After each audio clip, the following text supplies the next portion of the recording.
Radio Flamme.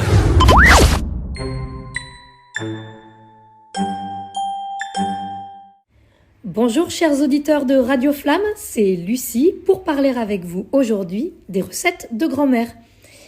Alors bien évidemment, ces mots vous évoquent des mélanges farfelus qui normalement, si on les suit bien à la lettre, doivent nous guérir de bien des maux. Mais moi, la recette de grand-mère, ça m'évoque quelque chose de bien plus simple encore et pourtant de tout aussi mystérieux.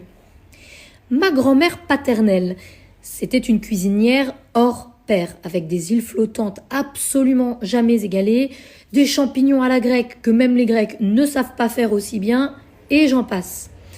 Mais lorsque celle-ci est partie partager ses recettes vers l'au-delà, elle les a emportées avec elle à tout jamais, ne laissant aucune trace derrière elle, aucune note qui ne permette de reproduire ces mets délicieux.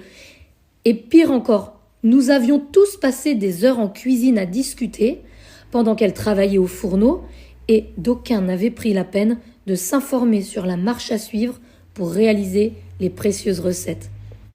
Que par ailleurs nous savions fort bien déguster ensuite.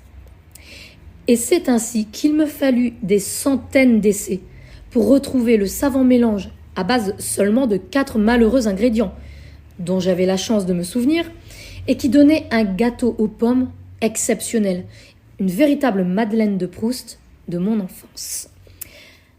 Alors, chère grand-mère, n'oubliez pas de transmettre ces recettes qui peuvent vous sembler si simples, si banales parfois, et qui sont sûrement pour quelqu'un autour de vous d'inestimables trésors.